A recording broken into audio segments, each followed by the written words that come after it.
కోటేశ్వరరావు ఇలా చూస్తాను. ఎందుకని? చాలా కాలం నుంచి అలవాటు అయిపోయింది ఇది కోటేశ్వరరావు అని. నామం ఉంటే రూపం ఉంది, రూపం ఉంటే నామం ఉంది, నామం లేకపోతే రూపం లేదు, రూపం లేకపోతే నామం లేదు. ఇది కదా, ఇది యథార్థం. అంగీకరిస్తారా? నామం ఉంది కాబట్టి రూపం ఉంది. అది కుండగా కనపడుతోంది కాబట్టి కుండ అంటున్నారు మీరు. నేను పటకార పట్టుకొచ్చి ఇదిగో కుండ అన్నాను అనుకోండి, మీరు ఏమంటారు? నోరు మీరు కొండేట్రా పటకారానికి ఏం వెర్రే పిచ్చే అంటారు. ఎందుకని? మీకు లోపల ఒక జ్ఞానం ఉంది. బయట ఉందా లోపల ఉందా? ఇప్పుడు కుండ బయట లేదు, లోపల ఉంది. ఇది శంకరుల సిద్ధాంతం. బయట లేదు ప్రపంచం, తుల్యం నిజాంతర్గతం. ఇక్కడుంది ప్రపంచం. ఎలా ఉంది? విశ్వం దర్పణ దృశ్యమానగరి. అద్దంలో ప్రపంచం ప్రతిబింబించినట్టు సమస్త జగత్ జాయతే గచ్చతే ఇది జగత్, వచ్చిపోయి వెళ్ళిపోయేటటువంటి జగత్ నీ లోపల ఉన్న ఆత్మ యందు భాషిస్తోంది. ఆత్మ చేత నువ్వు తెలుసుకుంటున్నావు. దానికి ఒక నామం పెట్టావు, దానికి ఒక రూపం వచ్చింది. ఆ రూపం వచ్చింది, నామం అంటున్నావు. అలా ఒకటి వెళ్ళిపోతుంది అనుకోండి, చంటి పిల్లలు ఉన్నారనుకోండి, వాడికి ఏం తెలియదు. నాన్నగారండి అది ఏంటండి అంటాడు. అది కారు నాన్న అన్నారు అనుకోండి, మీరు కారా అంటాడు 4 మాటలు. అన్న తర్వాత దాన్ని చూసి ఇది కారు అంటాడు. రేపు పొద్దున్న లారీని చూపించి నాన్నగారు కారు వెళ్ళిపోతోంది అంటాడు. అది కారు కాదురా, అది లారీ అంటారు. ఏం నాన్నగారు అది ఇలాగే వెళ్ళిందిగా అంటే అందులో మనుషులు కూర్చుంటారా, ఇందులో సరుకులు వేస్తారు, తేడా చెప్తారు. ఇప్పుడు కొంచెం పెద్దవాడైన తర్వాత ఇది లారీ, ఇది కారు. దీన్నే వేదాంత శాస్త్రంలో అయితే కొంచెం మాటలు మారుస్తారు. ఘటాకార వృత్తి, పటాకార వృత్తి అని పిలుస్తారు. ఇవి ఎక్కడి నుంచి వచ్చాయి?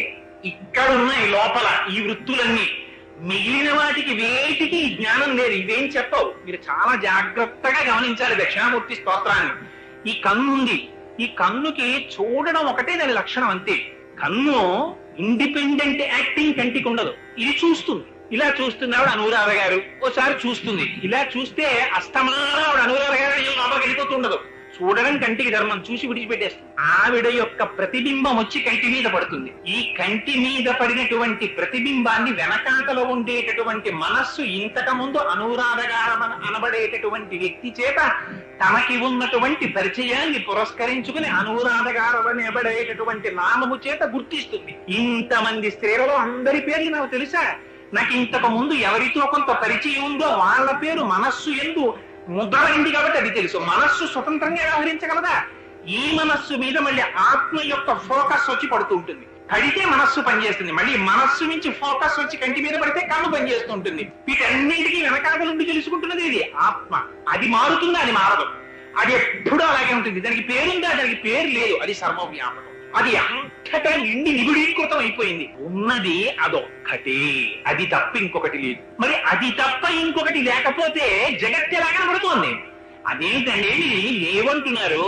ఇల్లు కనబడుతోంది, అనురాధ గారు కనబడుతున్నారు, రాజ్యలక్ష్మి గారు కనబడుతున్నారు, నేను కనబడుతున్నాను, మీరు కనబడుతున్నారు అంటే శంకరులు అంటారు ఎంత గొప్ప సిద్ధాంతం చెప్పారో చూడండి.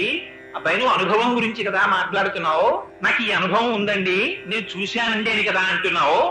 పశ్యన్ ఆత్మనిమాయా బహిరివోద్భూతం యథా నిద్రయ. నీకు నిద్రలో అనుభవాలు లేవా? నువ్వు నిద్రపోయావు, నిద్రపోయినప్పుడు నువ్వు కలలో కలగాంచావు, నిన్ను రాజభటులు పట్టుకుని తీసుకెళ్లి స్తంభానికి కట్టేశారు, నిన్ను కొరణాలతో కొడుతున్నారు, విపరీతమైన బాధ, అబ్బా ఎంత బాధో ఎంత బాధో అంటున్నావు. తెలివి వచ్చింది. ఇప్పుడు ఏమన్నావు? ఆ బేదంతా కళ అన్నావు. కళలో ఉన్నది అబద్ధం ఎందుకు? మరి అనుభవం ఉందా లేదా? అక్కడ కళలో ఉన్న అనుభవం జాగృతిలో అబద్ధం అయితే జాగృతిలో ఉన్న అనుభవం కళ్ళలో అబద్ధమే కదా.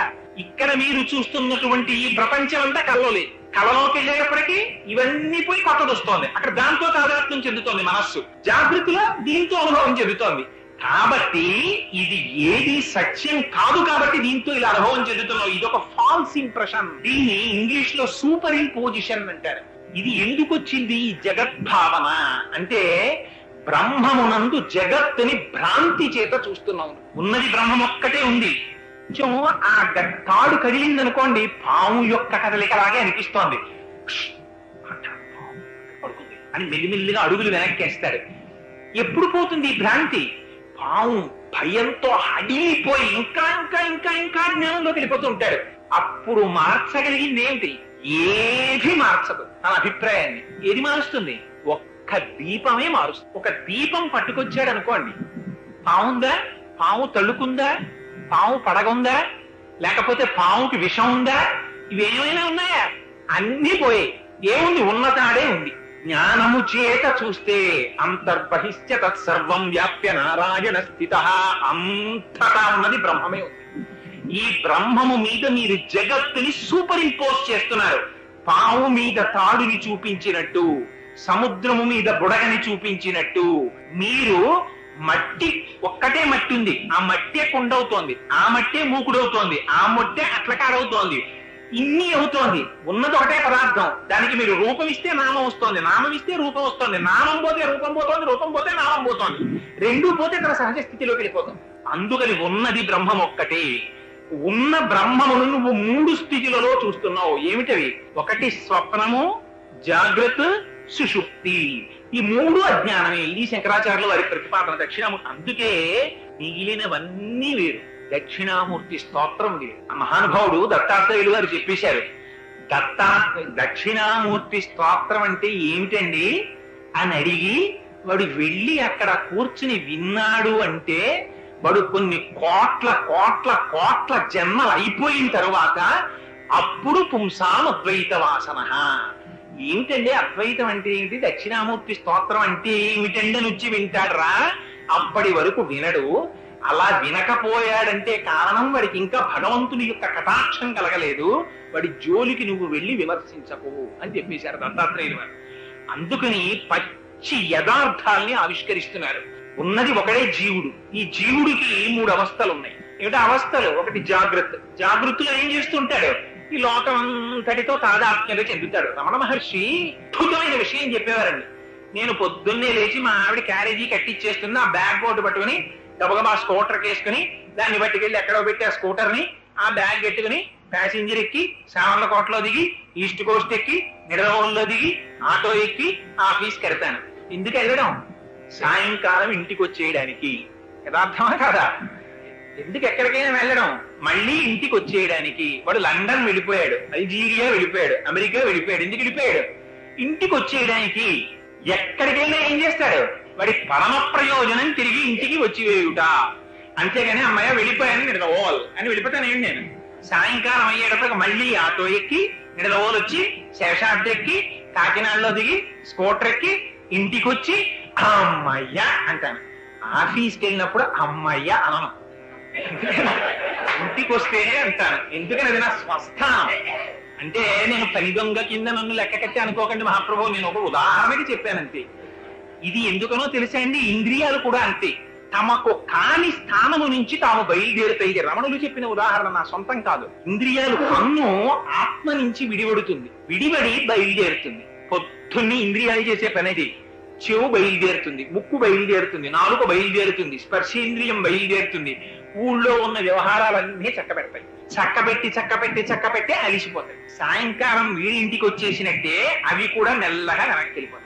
వెనక్కి వెళ్ళిపోయి ముందు మనస్సులోకి వెళ్ళిపోతాయి. తాను మనస్సుతో తాదాత్మ్యము బాగా చెంది ఇంద్రియములు పనిచేస్తుంటే దాన్ని జాగ్రత్త అంటారు. అంతే తేడా. ఈ కన్ను చూస్తోంది అనుకోండి, కన్ను చూస్తుంటే జాగ్రత్త. ఈ చెవు వింటోంది అనుకోండి, జాగ్రత్త. ముక్కు వాసన చూస్తే జాగ్రత్త. ఇంద్రియాలు పనిచేయట్లేదు అనుకోండి, స్వప్న. అంతే, అవస్థ పేరు మారిపోతుంది. కన్ను లేదా ఉంటుంది చూడవు. ఈ కళ్ళిలా తెరుచుకు పడుకుంటాడు. కోటేశ్వరరావు వచ్చారనుకోండి, అయ్యా కోటేశ్వరరావు నమస్కారం అండి అని ఏమండవు. వచ్చాడు, వెళ్ళిపోయాడు. మర్నాడు కొడుకు చెప్తాడు, నాన్నగారు రాత్రి పడుకున్నప్పుడు కోటేశ్వరరావు వచ్చారండి, మీరు కన్ను తెరిచింది కదా అని చాలా మాటలు ముఖం ఆడించి వెళ్ళిపోయారన్నాడు అనుకోండి. అదేంట్రా, కన్ను తెరిచుంటే మాత్రం నేను నిద్రపోయానురా అంటాడు. ఏమి నిద్ర?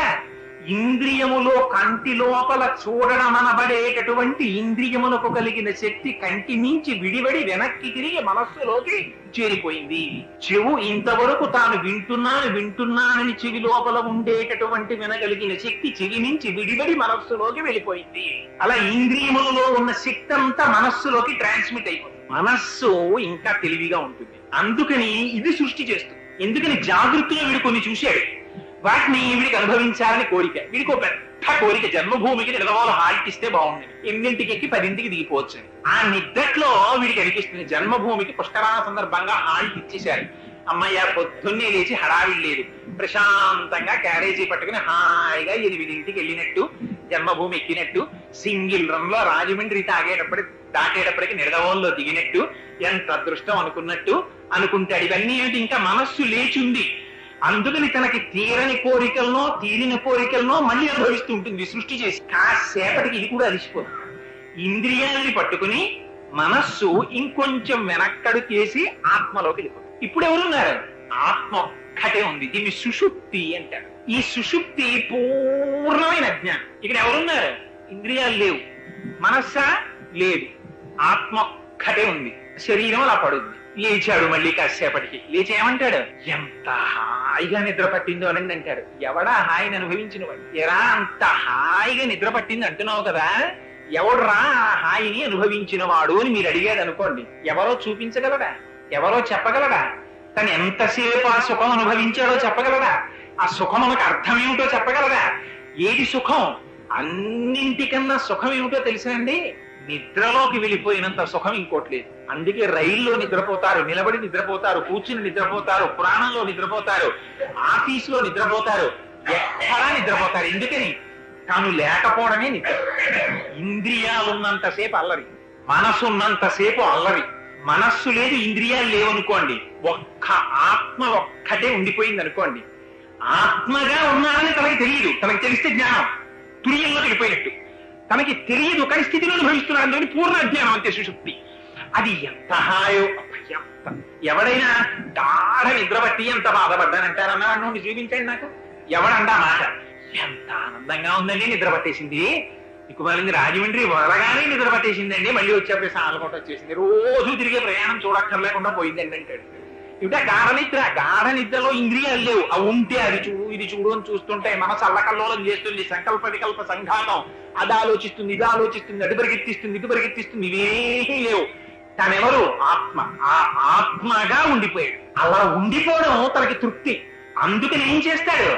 ఎక్కడికి వెళ్ళినా ఇంటికి వచ్చేయడం తృప్తి అయినట్టే తాను ఎన్ని చోట్లకి తిరిగినా ఇంద్రియాలు మనస్సు వెనక్కి వచ్చేస్తాయి.